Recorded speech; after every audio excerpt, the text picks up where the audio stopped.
موجود ہوتے ہیں،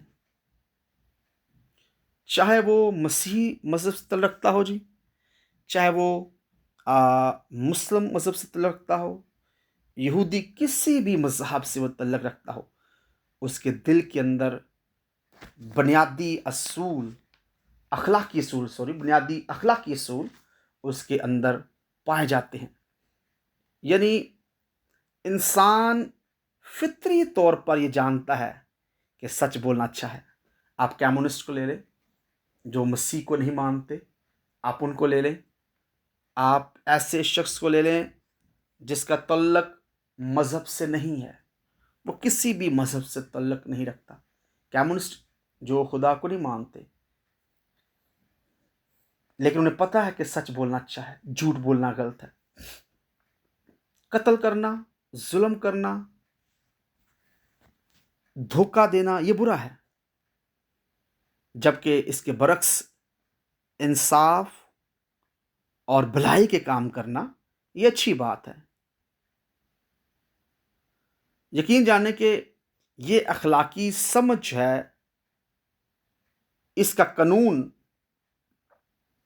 کتابوں کو سیکھنے سے پہلے ہی انسان کے اندر ڈالا گیا ہے، جسے ہم آسان لفظوں میں ضمیر بھی کہہ سکتے ہیں۔ اور اگر میں اسے اور آسان الفاظ سے بات کروں تو انسان کے دل میں اچھے اور برے کی یہ بنیادی پہچان ہے۔ تھیالوجی ہم پڑھ رہے ہیں، اس کو اپنے غور سنتے جانا ہے کیونکہ یہ زیادہ تعریفیں ہیں اس کے اندر۔ تھیالوجی کی برانچز کے تعلق سے اگر ہم بات کریں تو اس کا مطلب یہ ہوگا کہ ہمیں بائبل کو حقیقی طور پر سمجھنے کے لیے یا بائبل کے حقیقی مطلب کو جاننے کے لیے یہ دیکھنا پڑے گا کہ خدا نے وقت گزرنے کے ساتھ ساتھ یعنی آہستہ آہستہ اپنے جو ریولیشنس ہیں، وہ اہم باتیں، اہم گفتگو اس نے انسانوں پر کیسے ظاہر کی۔ بائبل میں بتاتی ہے پہلے اس نے تخلیق کے ذریعے یہ سب کچھ کیا۔ جب اس نے تخلیق یا کریشن کا کام کیا تو بیچ میں اس کے اس پروگرام کے بیچ میں رکاوٹ جو سب سے بڑی ڈالی گئی وہ گناہ تھا۔ آدم اور حوا باغ عدن کے اندر خدا کی حضوری میں رہتے تھے، اور یہ میں نے پہلے آپ کے ساتھ کافی دفعہ شیئر کیا اور آپ جانتے ہیں، یہاں پر زیادہ تر پاسٹرز ہیں، کہ باغ عدن جسٹ باغ ہی کا نام نہیں تھا، باغ عدن حقیقی طور پر خدا کی حضوری سے جڑا ہوا تھا۔ وہاں پر خدا آدم اور حوا سے ملنے کے لیے آسمان سے اترتا تھا۔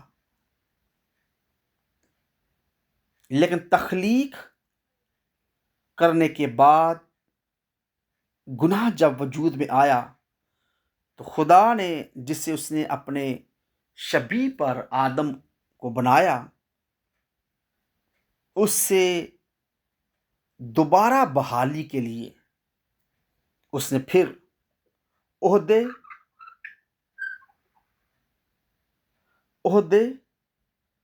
اور وعدے کیے، اور یہ ایک بھلا خدا یعنی جس خدا کی ہم عبادت کرتے ہیں، یہ اس کی بھلائی کے اندر شامل ہے کہ اس نے گناہ کے باوجود بھی اس نے عہدوں اور وعدوں کو جاری کیا۔ اس نے ہمیشہ کی زندگی کے درخت سے آدم اور حوا کو دور ضرور کیا، لیکن پھر اس نے عہدے اور وعدے انسان سے کیے۔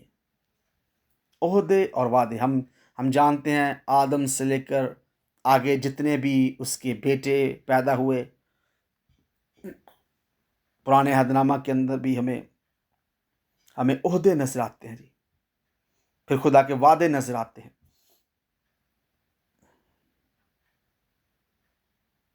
اس نے ابراہیم سے، مقدس ابراہیم سے وعدہ کیا، اس نے اس کی نسل میں سے عہدوں کو کھڑا کیا، اور پھر جو بات خدا نے باغ عدن کے اندر آدم اور حوا سے کہی تھی کہ گناہ کو کچلنے کے لیے میں ایک کو بھیجوں گا، یعنی نجات کی تیاری کے تعلق سے خدا نے اس کو گناہ پر غلبہ پانے کے لیے، اس نے نجات کی تیاری کروانے کے لیے انسانوں کے ذہن کو تیار کیا کہ وہ اپنے بیٹے یسوع مسیح کو زمین پر بھیجے گا، اور آخر میں یسوع مسیح کے ذریعے نجات کو خدا نے تکمیل کیا۔ یہ شروعات سے لے کر اینڈ تک یہ اس کے 5 سٹیپس بنتے ہیں۔ پہلی تخلیق، پھر گناہ، پھر عہدے اور وعدے، پھر نجات کی تیاری، اور آخر میں یسوع مسیح نجات کی تکمیل کرتے ہیں۔ یہ 5 سٹیجز ہیں جی، میں بیبلیکل تھیالوجی کے تعلق سے آپ کے ساتھ شیئر کر رہا ہوں۔ اگر ہم بائبل کو یا بائبل کے خدا کے نجات کے پلان کو، منصوبے کو مکمل طور پر سمجھنا چاہتے ہیں تو یہ 5 سٹیجز، یہ 5 اقدام، یہ 5 جو پوائنٹس ہیں، ہمیں ان کو سمجھنا پڑے گا، اور اسے آسان الفاظ میں نے اسے کہانی کی شکل دی ہے۔ جیسے کہ کہانی کی اگر ہم کوئی کتاب پڑھیں، کوئی سٹوری کی کتاب پڑھیں، تو کہانی کی جب شروعات ہوتی ہے، آدم اور حوا پیدا کیے گئے، آسمان اور زمین بنائے گئے، شروعات ہوئی، پھر گناہ میں آ گیا، مسئلہ پیدا ہو گیا، اور پھر اس پرابلمس کے حل کو آہستہ آہستہ سامنے لایا گیا، اور پھر آخر میں اس پرابلم کا مکمل حل ڈھونڈ لیا گیا۔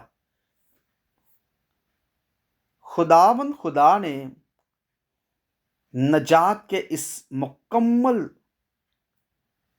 کام کو کرنے کے لیے، یعنی جو اس کے اندر بنی نوع انسان کے لیے پلان تھا، اس نے اس کو مکمل کرنے کے لیے اپنے بیٹے یسوع کو بھیجا۔ اور میں یہ بات پہلے بھی آپ کے ساتھ شیئر کر چکا ہوں کہ اس کائنات کا مرکز صرف یسوع ہے، اور اگر ہم آسمان پر جاتے ہیں تو آسمان پر بھی سب سے پہلے ہمیں جو تخت نظر آئے گا وہ خدا یسوع مسیح کا تخت ہوگا۔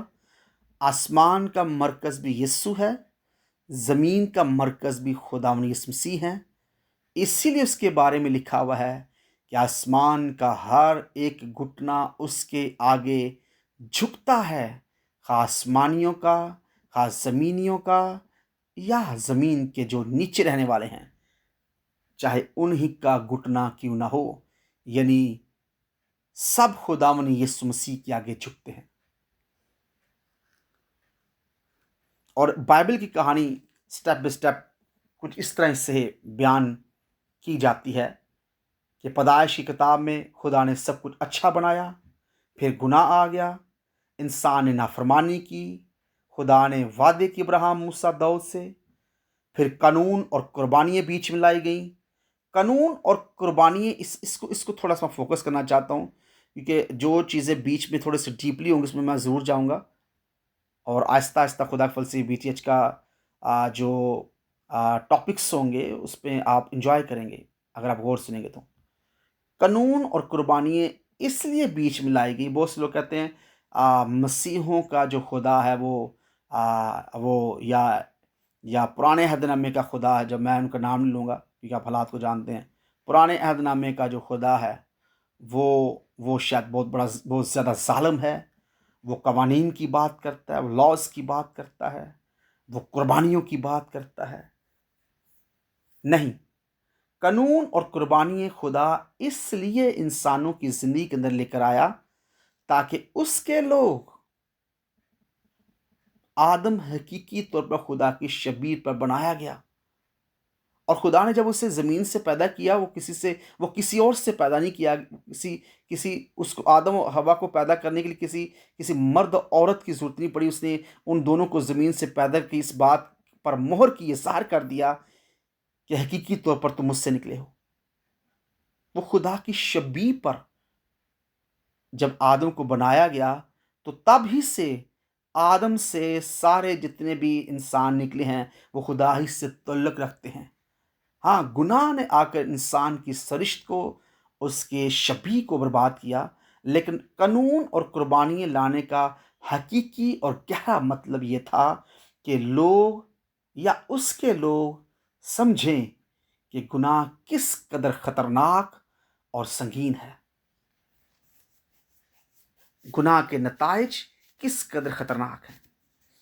اسی لیے خدا نے گناہ کی جو جو جو اہمیت تھی وہ انسانوں کے اندر اجاگر کی ایک ہی جملے سے: گناہ کی مزدوری موت ہے۔ خدا نے انسانوں پر ظاہر کر دیا، اس نے اپنے لوگوں پر ظاہر کر دیا کہ اگر تم گناہ کرو گے تو تم موت کے قبضہ میں چلے جاؤ گے۔ اس لیے قانون اور قربانی بیچ میں لائی گئی۔ اس لیے جہاں قوانین ہیں، اگر وہ کوئی ادارہ ہے، کوئی خاندان ہے، کوئی ملک ہے، جہاں پر قوانین نہیں ہوں گے وہاں پر لوگ گناہ کی حالت میں رہیں گے۔ جہاں پر قربانیاں نہیں ہوں گی ہم گناہ کے حقیقی کفارے کو سمجھ نہیں پائیں گے۔ تو قوانین جب وہ ظاہر کرتے ہیں کہ ہم نے خدا کے خلاف نہیں جانا جی۔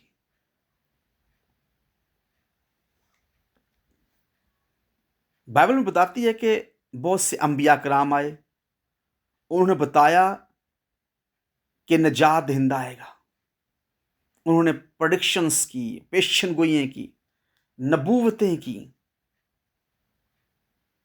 اور پھر جب خدا یسوع مسیح کے بارے میں نبوتیں پوری ہوئیں، یسوع مسیح آئے، تو پھر اس کے بعد خدا نے جتنے وعدے اپنے لوگوں سے کیے تھے وہ نجات کی صورت میں مکمل ہوئے۔ خدا نے جتنے وعدے باغ عدن سے لے کر، مقدس ابراہیم سے لے کر، سیت سے لے کر، ابراہیم سے لے کر، جتنے بھی وعدے اس نے اپنے لوگوں سے کیے تھے ان کو نجات کے ذریعے پورا کیا اس نے اپنے اکلوتے بیٹے خداوند یسوع مسیح کے وسیلہ سے۔ یہ ببلیکل تھیالوجی کو میں نے آسان الفاظ اور مختصر الفاظ میں بیان کرنے کی کوشش کی ہے۔ تھیالوجی کے ایک پراپر ایک چیپٹرز وہ ہم پڑھیں گے اس میں، اور اس میں سے تقریباً 6 سے 7 جو عنوان ہیں، ٹاپکس ہیں، وہ مبشرانہ کورس کے اندر ہم نے پڑھ لی ہیں، لیکن تو بھی یہاں پر کچھ لوگ نئے ہیں تو ہم اس کو دوبارہ سے پڑھیں گے اور خدا کے فضل سے اور زیادہ گہرائی سے اس پر غور کریں گے۔ اور اس تھیالوجی کو جو نام دیا جاتا ہے یہ BTH کے اندر بہت زیادہ مشہور ہے، اور اسے کہا جاتا ہے سسٹمیٹک تھیالوجی، یعنی یہ وہ علم ہے جس میں بائبل کی ٹیچنگ کو اس کے موضوع کے لحاظ سے منظم اور ترتیب وار پڑھایا جائے۔ مثال کے طور پر تھیالوجی پراپر، پہلا جو ہم ٹاپک خدا کے فضل سے آگے سسٹمیٹک تھیالوجی میں پڑھیں گے، پہلا ہوگا تھیالوجی پراپر، خدا کے بارے میں جاننا۔ دوسرا انجیالوجی، علم الفرشتگان۔ اینتھروپولوجی، انسان کے بارے میں۔ ہمٹالوجی، گناہ کے بارے میں۔ سٹرالوجی، نجات کے بارے میں۔